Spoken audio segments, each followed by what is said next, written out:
আমরা আলোচনা করতেছিলাম যে হুদায়বিয়ার সন্ধির পরে রাসূলুল্লাহ সাল্লাল্লাহু আলাইহি ওয়াসাল্লাম যে ইসলামের সুমহান বাণী, সবচেয়ে আজমাল আহসান, সুন্দর এবং ন্যায়ের প্রতীক আল্লাহ সুবহানাহু ওয়া তাআলার দ্বীন শুধু আরব পেনিনসুলাতে আল্লাহর রাসূলের জীবদ্দশায় রাসূলুল্লাহ সাল্লাল্লাহু আলাইহি ওয়াসাল্লাম সীমাবদ্ধ রাখেন নাই। রাসূলুল্লাহ সাল্লাল্লাহু আলাইহি ওয়াসাল্লাম আরবের বাহিরে দূর দূরান্তে তদানীন্তন যুগের আশেপাশের যত শক্তিশালী শাসক গোষ্ঠী ছিল সবার কাছে আল্লাহর রাসূল ইসলামের সুমহান সৌন্দর্যবাণী আল্লাহর রাসূল প্রচার করেছেন। আমরা গত সেশনে আলোচনা করেছিলাম রাসূলুল্লাহ সাল্লাল্লাহু আলাইহি ওয়াসাল্লাম সম্রাট হিরাক্লিয়াসের কাছে যে দাওয়াত পাঠিয়েছিলেন, যে সাহাবীর মাধ্যমে পাঠিয়েছিলেন, সেই সাহাবীর নাম কি ছিল? দাহিয়াতুল কালবি রাদিয়াল্লাহু আনহু। আমরা লম্বা বুখারী শরীফের হাদিস নিয়ে আলোচনা করেছিলাম। ওই হাদিসের ভিতরে অনেক কিছু ছিল এই দাওয়াত সংক্রান্ত বিষয়। হাদিসটা কোন চ্যাপ্টারে এসেছে আমি তাও বলেছি, আর মনে আছে? ফার্স্ট চ্যাপ্টার বুখারী শরীফের বদউল ওয়াহি, ওয়াহির বিগিনিং। এই চ্যাপ্টারে কয়টা হাদিস আছে? 7টা। আর 7 নম্বর হাদিস হচ্ছে এইটা, লম্বা হাদিস। যাই হোক, আমরা হাদিস আলোচনা করে শেষ করেছিলাম। আজকে আমরা ওই জায়গাতে শুরু করব, ওই কনক্লুশন থেকে সিরাতের দিকে যাব, হাদিসের কনক্লুশন থেকে। এই লেটার কি ধরনের প্রভাব সৃষ্টি করেছিল সম্রাট হিরাক্লিয়াসের উপরে এবং তার সভাসদগণের উপরে, এখান থেকে আমরা আলোচনা শুরু করি। প্রথমত দুইটা। 1 নম্বর, যে আবু সুফিয়ানের নেতৃত্বে যে ব্যবসায়িক কাফেলা শামের মধ্যে ছিলেন এবং আবু সুফিয়ানকেই সে কোয়েশ্চন করেছিল ইন্টারভিউটারের মাধ্যমে। ফার্স্ট প্রভাব পড়েছিল আবু সুফিয়ানের পরে, যদিও সে সেখানে আল্লাহ রাসূলের বিরুদ্ধে কিছু মিথ্যা বলার চেষ্টা করেছে, কিন্তু সে বলেছে আমার কোনো ক্ষমতা ছিল না, আমি কোনো হল অথবা কোনো ধরনের সুযোগ পাই যে সেখানে কিছু আমার পক্ষ থেকে ঢুকাই দিব। এক্সট্রা যে কথাটা সে ঢুকাইছে সে কথাও নিজে বর্ণনা করে দিয়েছে। এই মিটিং এর শেষে সর্বপ্রথম প্রভাব এসেছিল উনার উপরে, আবু সুফিয়ানের উপরে, যে তিনি বিলিভ করেছেন যে সাইয়াযহারু দীন মুহাম্মাদিন সাল্লাল্লাহু আলাইহি ওয়াসাল্লাম, যে আল্লাহর রাসূলের এই যে মিশন এটা বিজয়ী হবে, কেউ আটকাইতে পারবে না। এবং এই মিটিংটাই ছিল main reason to crack the foundation of কুফর অফ আবু সুফিয়ান। আবু সুফিয়ানের যে কুফুরের অট্টালিকা তার ভিতরে ছিল সেটাকে ফাটল ধরিয়ে দিল। এজ এ রিজাল্ট পরবর্তীতে তিনি মুসলমান হয়েছেন। 2 নম্বর, সম্রাট হিরাক্লিয়াস তিনি আসলে চেয়েছিলেন যে উনার দেশের সমস্ত মানুষ, মন্ত্রী পরিষদ থেকে শুরু করে রুহবান এবং সবাইকে নিয়ে তিনি ইসলাম কবুল করতে চেয়েছিলেন। কিন্তু শেষ পর্যন্ত দেখলেন যে তাদের নফরত, তাদের অনীহা, অ্যাভারশন এবং ঘৃণা ইসলামের প্রতি, সেটা দেখার কারণে তিনি হিলা করে ইমিডিয়েটলি বুদ্ধি করে, যারা ক্ষমতায় যায় তাদের বুদ্ধি থাকে, তো ইমিডিয়েটলি বুদ্ধি করে নিজের ক্ষমতাটাকে তিনি একটু পাকাভুক্ত করেছেন। যদিও ওনার ক্ষমতা অনেক বেশি ছিল, ফোর্স করতেও পারতেন। যাই হোক, কিন্তু মনে মনে তিনি ইসলামের প্রতি আকৃষ্ট হয়ে গেছেন। ইসলামের প্রতি লাভ, মহাব্বত উনার অনেক হয়ে গেছে এবং তিনি বিশ্বাস করেছেন যে এটা দ্বীনুল হক, সত্য ধর্ম, এতে কোনো সন্দেহ নাই। যার কারণে তিনি কিছু বড় অঙ্কের সম্পদ, দামি সম্পদ, দামি কাপড় চোপড়, রোমানদের যে যারা বড় বড় পদে থাকে যে সমস্ত কাপড় ব্যবহার করে, দামি কাপড়, এই জাতীয় কিছু দামি কাপড় তিনি কিনে গিফট হিসাবে দাহিয়াতুল কালবির কাছে দিয়ে তিনি সুন্দর মতো ওনাকে সালামতির সাথে বিদায় করে দিয়েছেন। দাহিয়াতুল কালবি এই সমস্ত সম্পদ নিয়ে হিরাক্লিয়াসের কাছ থেকে যখন আসা শুরু করলেন, মদিনার দিকে অগ্রসর হইতে শুরু করলেন, তখন সাহাম এরিয়াতে আসলেন। এই এরিয়াতে বসবাস করতো জুজাম। এখন জুজামের লোকজন ওনাকে পাইছে প্রতিমধ্যে, ওদের কিছু ডাকাতির অভ্যাস পাইয়া এই সব কিছু ডাকাতি করে নিয়ে গেছে, উনার কাছ থেকে সব নিয়ে গেছে। তিনি মদিনাতে আসিয়া নিজের গড়ে যান নাই, ডাইরেক্ট আল্লাহ রাসূলের কাছে গেছেন, বিকজ ওনার মন খারাপ, ওরা ডাকাতি করে সব নিয়ে গেছে। এর পিছনে বড় একটা কারণ ছিল যে জুজামের সাথে আল্লাহ রাসূলের কিন্তু শান্তি চুক্তি ছিল, যে কেউ যুদ্ধ করবে না, এই ধরনের একটা মৈত্রী চুক্তি ছিল জুজামের সাথে। সো তিনি আল্লাহ রাসূলের কাছে গেলেন, গিয়ে প্রথমে বর্ণনা করলেন যে ওনার এক্সপিরিয়েন্স এবং হিরাক্লিয়াসের ভিউজ এবং কি ঘটেছে সব কাহিনীগুলো বর্ণনা করে দিলেন রাসূলুল্লাহ সাল্লাল্লাহু আলাইহি ওয়াসাল্লামের কাছে। তারপরে তিনি বললেন, এই সম্পদগুলো নিয়ে আসার সময় জুজামরা ডাকাতি করে আমার কাছ থেকে সব নিয়ে গেছে। রাসূলুল্লাহ সাল্লাল্লাহু আলাইহি ওয়াসাল্লাম এই খবর শোনার সাথে সাথে আল্লাহ রাসূলের মনে একটু খারাপ লাগলো, যে তাদের সাথে তো আমাদের অলরেডি শান্তি চুক্তি মৈত্রী চুক্তি আছে, তাহলে তারা কেন এই কাজ করবে। রাসূলুল্লাহ সাল্লাল্লাহু আলাইহি ওয়াসাল্লাম যায়েদ ইবনে হারিসা রাদিয়াল্লাহু আনহুর নেতৃত্বে 500 জন সাহাবী, যোদ্ধা সাহাবী দিয়ে প্রেরণ করে দিলেন, ছোট্ট একটা বাহিনী যাও, এদের বিরুদ্ধে অভিযান পরিচালনা করো।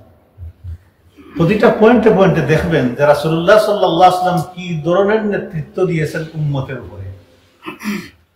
আজকালকের যুগে পৃথিবীর কোন লিডারই কম্পেয়ার করা তো জায়েজই না আল্লাহ রাসূলের সাথে, নাউযুবিল্লাহি মিন যালিক।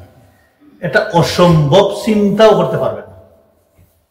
আবার দেখেন আল্লাহ রাসূলের সিরাত যদি আলোচনা করে, আল্লাহ রাসূল কত নম্র কত ভদ্র ছিলেন, শেষ করতে পারবেন না। আমরা এদিকে যাব, সব শেষ করার পরে আল্লাহ রাসূল ব্যক্তিগত জীবন নিয়ে আলোচনা করব, কেমন ছিলেন, সব শেষ হওয়ার পরে ইনশাআল্লাহ। রাসূলুল্লাহ সাল্লাল্লাহু আলাইহি ওয়াসাল্লাম এই হাসাম সম্প্রদায়ের কাছে আল্লাহ রাসূল কি করলেন, এই সাহাবীদেরকে পাঠাইলেন জুজামের বিরুদ্ধে।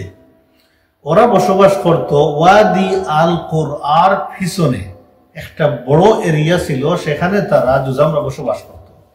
যায়েদ ইবনে হারিসা রাদিয়াল্লাহু আনহু সেখানে গিয়ে কোনো সময় নেন নাই, তাদেরকে সুজা হওয়ার সময় দেন নাই, অতর্কিত হামলা শুরু করেছে। এতে করে তারা দিশেহারা হয়ে গেছে, অনেককে তিনি হত্যা করে ফেলেছেন। প্রথম ধাক্কাতে 100 মহিলা বাচ্চাদেরকে বন্দী করেছেন এবং তাদের হিউজ লাইফ স্টক তিনি ক্যাপচার করেছেন, ক্যাপচার করে মদিনাতে নিয়ে আসছেন। এর মাঝে 5000 ছিল বেড়া, 1000 উট নিয়ে আসছেন মদিনাতে আল্লাহ রাসূলের কাছে। জুজামের সাথে তো অলরেডি আমি আগে বলেছি যে চুক্তি ছিল। যায়েদ ইবনে রিফাআ আল জুজামি, মনে রাখবেন নামটা, যায়েদ ইবনে রিফাআ আল জুজামি আহাদু জুআমাইল জুজাম। He was one of the leader of জুজাম। জুজামের তিনি এক লিডার ছিলেন ইসলাম কবুল করার আগে এবং ইসলামের পরে। ওই সময়ে এই চুক্তির সামান্য আখ্যা নেই, তিনি ইসলাম কবুল করেছেন আর তিনি সেখানে লিডার ছিলেন। তিনি বাধা দিয়েছেন এই ডাকাত দলকে, তোমরা ডাকাতি করিও না, কিন্তু তিনি পারেন নাই। যখন আক্রমণ হয়েছে, ওরা শায়েস্তা হয়ে গেছে, নিয়ে গেছেন সাহাবীরা সবকিছু, তখন তিনি খুব দ্রুত গতিতে মদিনাতে আল্লাহ রাসূলের কাছে গিয়ে সবকিছু বর্ণনা করে বললেন, ইয়া রাসূলুল্লাহ, আমি যথাসম্ভব চেষ্টা করেছি সাহায্য করার কাকে, দাহিয়াতুল কালবিকে, কিন্তু ওরা একটা ঘটনা ঘটাই দিছে, ইয়া রাসূলুল্লাহ, এই জন্য আমি সরি, কিন্তু স্টিল তো আপনাদের সাথে আমাদের একটা চুক্তি আছে, আমি মুসলমান, এর সাথে আরো কিছু মুসলমান হয়েছিলেন, তিনি সবাইকে নিয়ে গেছেন। সেখানে গিয়ে আল্লাহ রাসূলের কাছে এই রিকোয়েস্ট শুরু করেছেন, আর্গুমেন্ট শুরু করেছেন, নাইসওয়েতে আর্গুমেন্ট শুরু করে আল্লাহ রাসূলের কাছে। তো আল্লাহ রাসূল সব শুনলেন, আল্লাহ রাসূল কোনো কথা না বলে বললেন, আমার বিরাদ্দিল গানাইম ওয়াল হাবাস, বন্দীদেরকে ওনার হাতে দিয়ে দাও। সুজা আল্লাহ অর্ডার দিলেন, আর বললেন যত গনিমত নিয়ে আসছো এই সবগুলো নাকে দিয়ে দাও। তিনি সবগুলো পাইয়া খুশি হয়ে নিয়ে গেলেন। উনার এখন ক্ষমতা তাদের উপরে পরিপূর্ণ প্রতিষ্ঠিত হয়ে গেল। এতে করে বাদ বাকি যারা জুজা মারছিল সবাই মুসলমান হয়ে গেল।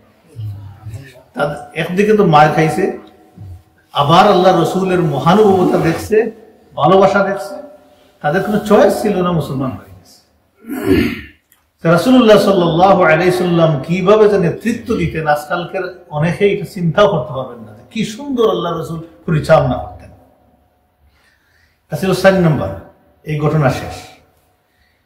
5 নম্বর, আল্লাহ রাসূল লেটার দিলেন মুনজির ইবনে সাউই, হাকিমুল বাহরাইন, বাহরাইনের শাসক।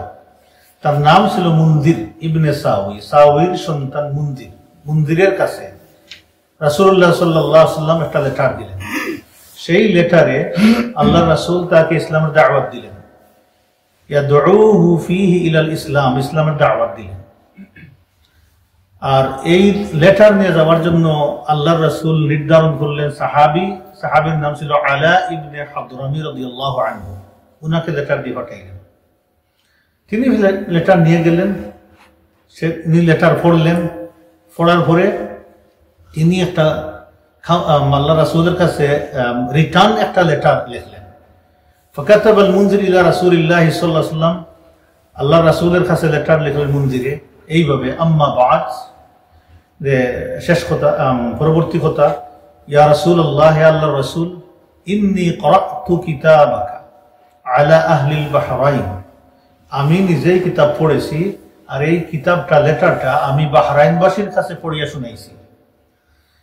ফামিনহুম মান আহাব্বা ইসলাম আ'জাবাহু, তাদের মধ্যে অনেকেই ইসলামের সুমহান সৌন্দর্য বুঝে এবং আকৃষ্ট হয়ে মুসলমান হয়ে গেছেন, অনেকেই মুসলমান হয়ে গেছেন।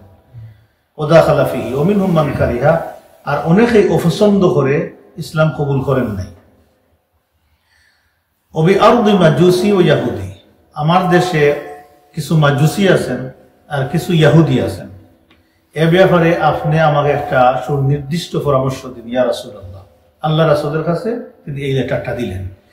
সো রাসূলুল্লাহ সাল্লাল্লাহু আলাইহি ওয়াসাল্লাম আবার রিপিট লেটার দিলেন, বিসমিল্লাহির রহমানির রহিম, মিন মুহাম্মাদির রাসূলিল্লাহ ইলা মুনজির ইবনে সাউই, ইলা মুনজির ইবনে সাউই, মুহাম্মাদুর রাসূলুল্লাহর পক্ষ থেকে মুনজির ইবনে সাউইর কাছে লেটার। সালামুন আলাইক, তোমার উপরে শান্তি। কেন আল্লাহ রাসূল এখানে বললেন না সালামুন আলা মান ইত্তাবাআল হুদা?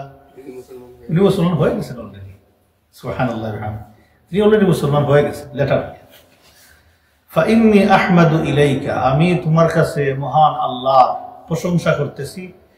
আল্লাহুল্লাযী লা ইলাহা ইল্লাহু, যে আল্লাহ ছাড়া আর কোনো ইলাহ নাই, কাউকে মানার মতো কোনো ইলাহ নাই। ওয়া আশহাদু আন্না মুহাম্মাদান আবদুহু ওয়া রাসূলুহু, আমি সাক্ষী দিচ্ছি যে আল্লাহ মুহাম্মদুর রাসূলুল্লাহ সাল্লাল্লাহু আলাইহি ওয়াসাল্লাম আল্লাহর বান্দা এবং রাসূল। ফাইন্নী আযকুরুকা আল্লাহ আযজা ওয়া জাল্লা, আমি তোমাকে মহান মহান আল্লাহ সুবহানাহু ওয়া তাআলাকে স্মরণ করে দিচ্ছি। ফাইন্নাহু মান ইয়ানসাহু ফাইন্নামা ইয়ানসাহু লিনাফসি, কেউ যদি উপদেশ গ্রহণ করে সেই উপদেশ আসলেই তার নিজের বেনিফিটের জন্য গ্রহণ করবে। ওয়া ইন্নাহু মান ইউতি'উ রুসুলি ওয়া ইয়াত্তাবি'ু আমরাহুম ফাকাদ আতা'আনি, যে ব্যক্তি আমার দূতদের অনুসরণ করবে, অর্থাৎ তিনিও একজন দূত হয়ে গেছেন, আমার দূতদের যারা অনুসরণ করবে, তাদের হুকুমের তামিল করবে, নিশ্চয় সে আমারই অনুসরণ করলো। ওমান নাসাহা লাহুম ফাকাদ নাসাহা লি, যে আমার দূতের কল্যাণ কামনা করবে সে আমারই কল্যাণ কামনা করলো। ওয়া ইন্না রুসুলি কাদ আসনু আলাইকা খায়রান, আর আমার দূতগণ বাহরাইনের হাকিম মুনজিরকে আল্লাহ রাসূল বললেন যে তোমার ব্যাপারে খুব ভালো প্রশংসা করেছেন, ভালো নিউজ আমাকে দিয়েছেন যে তুমি খুব ভালো মানুষ। আল্লাহ রাসূল বললেন, ওয়া ইন্নী কাদ শাফা'তুকা মিন কওমিকা, তোমার সুপারিশ আমি গ্রহণ করেছি তোমার সম্প্রদায়ের ব্যাপারে, জাতির ব্যাপারে। আল্লাহ রাসূল বললেন, ফাতরুক লিল মুসলিমিনা মা আসলামু আলাইহি, কেউ যদি ইসলাম কবুল করে, কবুল করার পরে তাকে তার অবস্থানে তার মতো করে ছেড়ে দিও। কথাটা দেখেন কত সুন্দর, যে ইসলাম কবুল করবে তাকে তার মতো করে তাকে ছেড়ে দিও। তার উপরে আর অপারেশন নির্যাতনে কিছু করা যাবে না। এখন এমন দিনের সুযোগ যদি সুবহানাল্লাহ আমরা করে দিতে পারতাম দুনিয়াবাসীকে, এমন কোন অথরিটি আমাদের থাকতো যে অথরিটি ফেভার করতেছে, তাহলে দুনিয়ার মানুষ মুসলমান হতো। এবং এইটা এক সময় গিয়ে হবে। দুইভাবে ইসলাম প্রতিষ্ঠিত হয়। আমরা এই লেটারগুলো থেকে জানি। তারপরে বললেন ওয়াআফাউতু আন আহলিজ যুনুব ফাআকবিল মিনহুম, অপরাধীদেরকে আমি ক্ষমা করে দিয়েছি, তুমিও তাদেরকে ক্ষমা করে দাও। অর্থাৎ তাদের অ্যাপোলজিগুলো তুমিও কবুল করে নাও, ফাআকবিল মিনহুম, কবুল করে নাও। তিনি কথা যে বলেছিলেন এখানে যে কিছু মানুষ ঘৃণা করে প্রত্যাখ্যান করেছে, এই কথা রিপ্লাই আল্লাহ রাসূল এখানে দিলেন। وَإِنَّكَ مَهْمَا تُصْلِحُ فَلَمْ نَعْزِلْكَ عَنْ عَمَلِكَ, যতক্ষণ পর্যন্ত তুমি সঠিক কাজ করবে, ইনসাফ কায়েম করবে, সংশোধনমূলক কাজ করবে, ততক্ষণ পর্যন্ত তোমাকেই আমরা তোমার ক্ষমতায় রাখবো। আর যখন তুমি এই সংশোধনমূলক কাজ করবে না, তোমাকে তোমার ক্ষমতা থেকে আমরা সরিয়ে দিব। আল্লাহ রাসূলের মেসেজ দিলেন ওমান আকামা আলা ইয়াহুদি, এখন তোমার সমাজে যে সমস্ত ইয়াহুদি এবং মাজুসি বসবাস করতেছে, ফাআলাইহিল জিজিয়া, তাদের উপর তুমি জিজিয়া আরোপ করো, জিজিয়া তোমাকে দিতেই হবে। এটা পরিষ্কার দলিল যে মাজুসিদের উপরে জিজিয়া দেওয়া যায়, অগ্নি পূজারীদের উপরে জিজিয়া দেওয়া যায়, জায়েজ। তাহলে জিজিয়া কাদের উপরে আসে? আহলে কিতাবদের উপরে। আহলে কিতাব কারা? ইহুদি আর নাসারা। কিন্তু পৌত্তলিকদের উপরে কোনো জিজিয়া আসে না।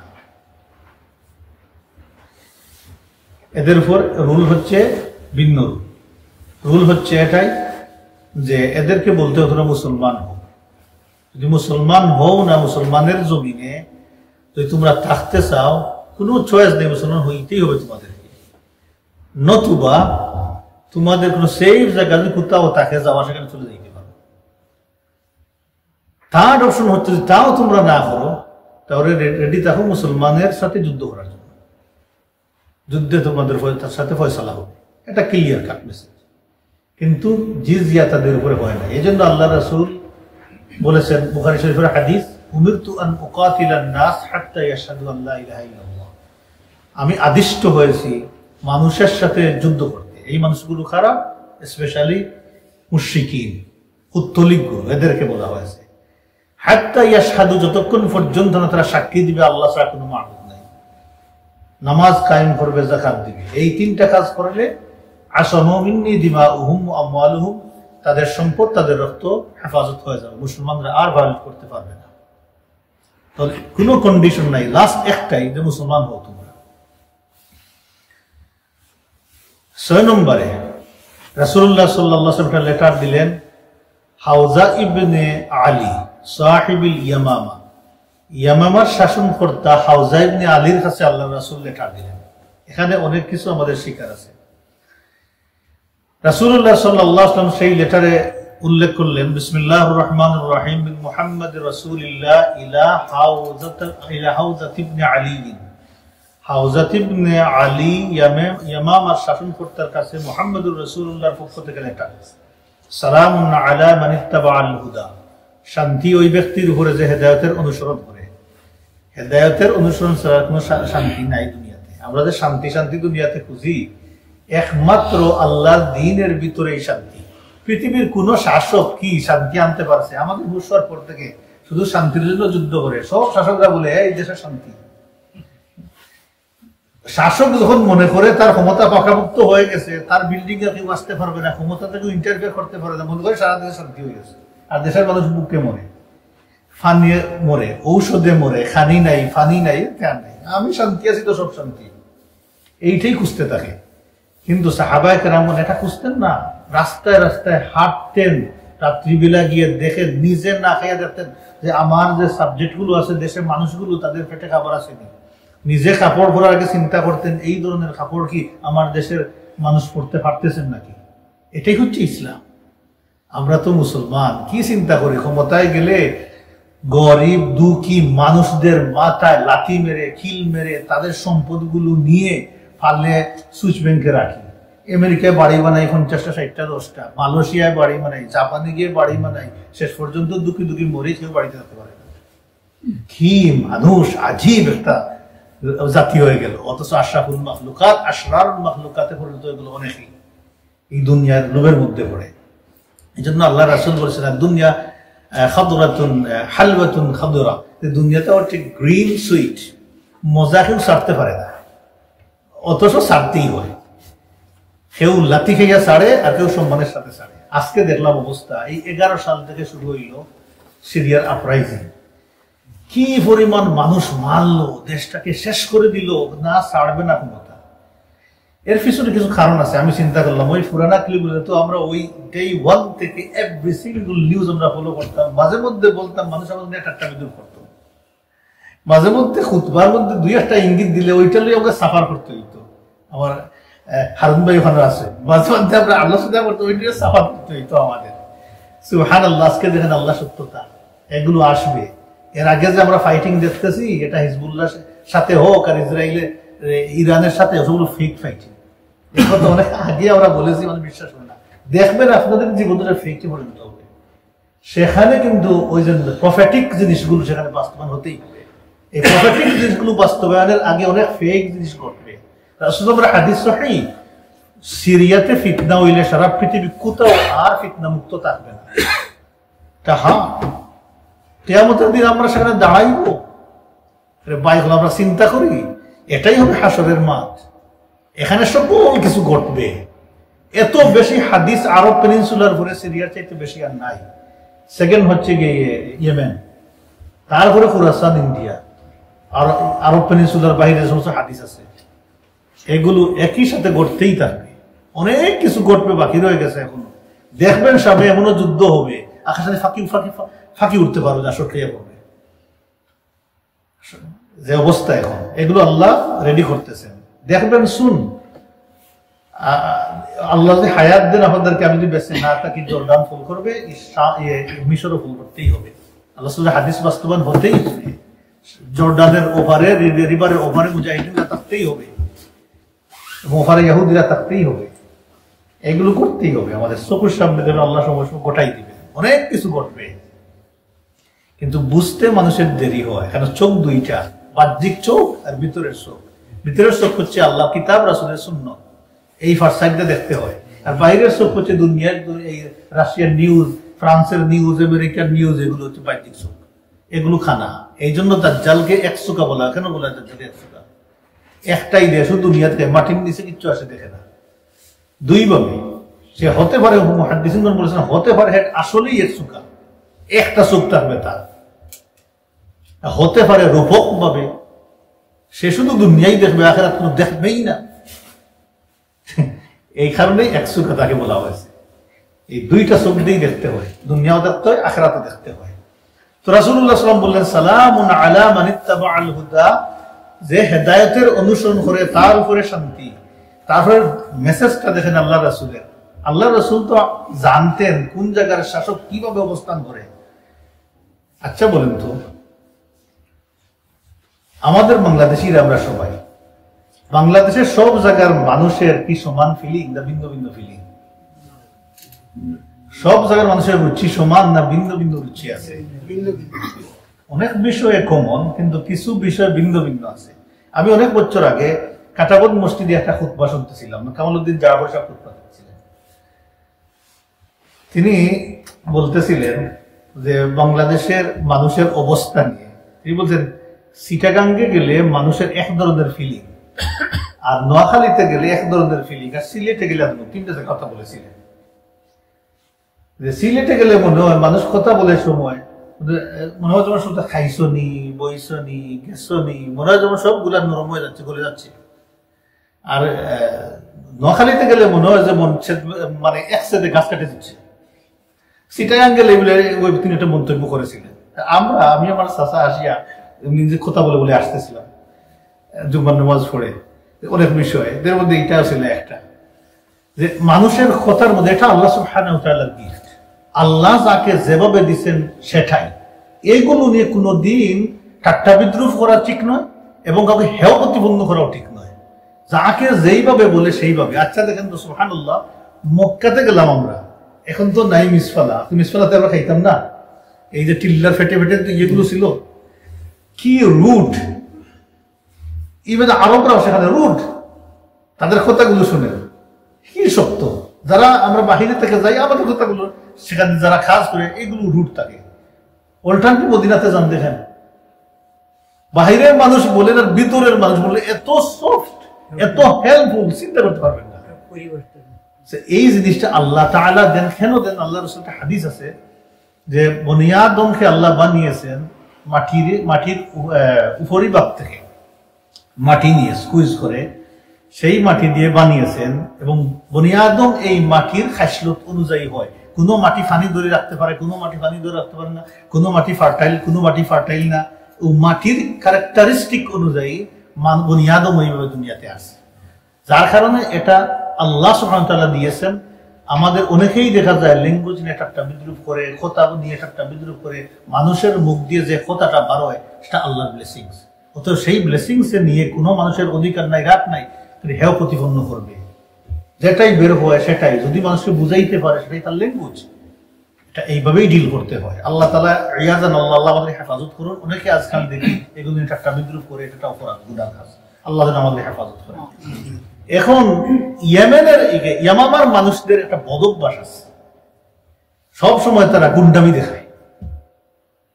এই গুন্ডামি মানুষের কাছে লেটারটা দিতে হয় একটু শক্ত করে। তো রাসূল সাল্লাল্লাহু আলাইহি ওয়াসাল্লাম লেটার দিলেন কিভাবে দেখেন, সালামুন আলা মান ইত্তাবাআল হুদা ওয়া আলাম, তুমি জানিয়ে রাখো। ইসলামের দাওয়াত প্রথম বলছে ওয়া আলাম, তুমি জানিয়ে রাখো, আন্না দীনি সায়াযহারু ইলা মুনতাহাল খাফ ওয়াল হাফিজ, আমার এই দিন যেখানে তোমার উট গুড়া ছাগলের পা গিয়ে থামে, সেখানে আমার দিন যে বিজয় হবে, সেই পর্যন্ত গিয়ে আমার দিন বিজয় হবে, থামবে। তাকে ইসলামের দাওয়াত দেন নাই, আগেই বলে দিয়েছেন ওয়া আলাম, তুমি জানিয়ে রাখো, সেই পর্যন্ত আমার দিন বিজয় হবে। ফাসলিম তাসলিম, মুসলমান হও, নিরাপদে থাকবে, শান্তিতে থাকবে। ওয়াজআল লাকা মা তাহতা ইয়াদাইক, তোমার আন্ডারে যে ক্ষমতা আছে সেটা তোমাকেই ফিরিয়ে দেওয়া হবে, তবে তোমাকে মুসলমান হইতে হবে। এই লেটার ফিনিশ। এই লেটার নিয়ে যাওয়ার জন্য আল্লাহ রাসূল নির্ধারণ করলেন আরেকজন সাহাবীকে। দেখেন, নরমাল কোন সাহাবীকে আল্লাহ রাসূল বাছাই করেন না। সালিত ইবনে আমর আল-আমির রাদিয়াল্লাহু তাআলা আনহুকে এই লেটার নেওয়ার জন্য আল্লাহ রাসূল নির্ধারণ করলেন। উনিও খুব শক্ত সাহাবী ছিলেন, উনাকে নির্ধারণ হলেন লেটার নিয়ে যাওয়ার জন্য। সালিত রাদিয়াল্লাহু আনহু লেটার নিয়ে যখন হাওজার কাছে গেলেন, লেটারটা ছিল এই খামের ভিতরে মুখ বন্ধ করা, তার কাছে গেলেন এবং সে প্রথমে ওয়েলকাম করল, সম্ভাষণ করলো, ওয়েলকাম করলো সালিত রাদিয়াল্লাহু আনহুকে। তারপরে সে লেটার পড়লো, লেটার পড়িয়া ফারাদ্দা আলাইহি রাদ্দান দুনা রাদ্দিন, মাঝামাঝি ধরনের একটা আনসার দিল। ফারাদ্দা, সে রদ করলো। তারপরে রাদ্দান দুনা রাদ্দিন, মনে হলো যেমন সে রদ করে নেই, প্রত্যাখ্যান করে নেই, মানে চালাকি করলো আর মাঝখান দিয়ে একটা মাঝামাঝি ধরনের আনসার দিয়ে দিল। তারপরে সে একটা লেটার আল্লাহ রাসূলের কাছে লেখলো, রিপিট লেটার আল্লাহ রাসূলের কাছে লেখলো সালাম নাই, কালাম নাই, কোনো কথা নাই। সেখানে বলে দিল যে মা আহসানা তাদউ ইলাইহি ওয়া আজমালাহু, তুমি যে দিনের দিকে ডাকছো সেটা কতই না সুন্দর, কতই না অর্থবহ। এইভাবে একটা প্রশংসা করলো সে। তারপরে বললো আরবু তাহাবু মাকানি, আমার অনেক অথরিটি ক্ষমতা আছে আরবদের উপরে, আমার অনেক ক্ষমতা আছে। ফাজআল লি বা'দাল আমরি আত্তাবিউকা, আমাকে কিছু দায়িত্ব দেও, তাহলে আমি তোমার অনুসরণ করব। কন্ডিশনাল, আমার কিছু দায়িত্ব তুমি দেও, তাহলে দিলে তোমাকে আমি অনুসরণ করব। সালিত রাদিয়াল্লাহু তাআলা আনহুকে সে কিছু উপটৌকন দামি কাপড় চোপড় দিল, দিয়া ওনাকে বিদায় করে দিল। সালিত রাদিয়াল্লাহু আনহু এই সবগুলো নিয়ে আল্লাহ রাসূলের কাছে আসলেন এবং তার অ্যাক্টিং, তার বিহেভিয়ার সম্পর্কে আল্লাহ রাসূলকে অবহিত করলেন, জানিয়ে দিলেন। রাসূলুল্লাহ সাল্লাল্লাহু আলাইহি ওয়াসাল্লাম তার কিতাব পড়লেন, লেটার পড়লেন। পড়ে আল্লাহ রাসূল বললেন লাউ সাআলানি কিতআতুম মিনাল আরদি মা ফাআলতু, সে যদি আমার কাছে মাটির এক টুকরাও চায় তাকে দেওয়ার জন্য আমি দিব না। আল্লাহ রাসূল কাকে দিবেন না? হাওজাকে দিবেন না। সে কুতার শাসক, ইয়ামামার শাসক। তারপরে রাসূল সাল্লাল্লাহু আলাইহি ওয়াসাল্লাম বললেন বাদ বাদিন আরে ও বাদ মা ফি ইয়াদিহি, সেও ধ্বংস হবে, তার হাতে যা আছে ক্ষমতা সেটাও ধ্বংস হবে। আল্লাহ রাসূল এতটুকু বললেন না, কিছুই বলেন না। আল্লাহ রাসূল বিদায় মক্কা বিজয় থেকে আল্লাহ রাসূল যখন ফিরলেন, ফিরার পরে জিবরাইল আমিন আসিয়া বললেন ইয়া রাসূলুল্লাহ হাউজা মাতা, হাউজা মরে গেছে, শেষ, মারা গেছে, বিদায় হয়েছে, নসিবে ঈমান নাই, আল্লাহ তা নসিবে হেদায়েত রাখেন নাই, বিদায় হয়েছে। তখন আল্লাহ রাসূল বললেন আমা ইন্নাল ইয়ামামা সায়াখরুজু বিহা কাযাবুন ইয়াতানাব্বি ইয়াকতুলু বাদি, শুনিয়া রাখো আমার সাহাবীরা, ইয়ামামাতে একজন মিথ্যাবাদীর আবির্ভাব হবে, সে নিজেকে নবী বলে দাবি করবে, আমার পরে তাকে হত্যা করা হবে। قال قائل يا رسول الله من يقتله, একজন সাহাবী বললেন ইয়া রাসূলুল্লাহ কে তাকে হত্যা করবে? আল্লাহর রাসূল বললেন আনতা ওয়া আসহাবুকা, তুমি এবং তোমার সাথীরা তাকে হত্যা করবে। আচ্ছা বলেন তো সে কে?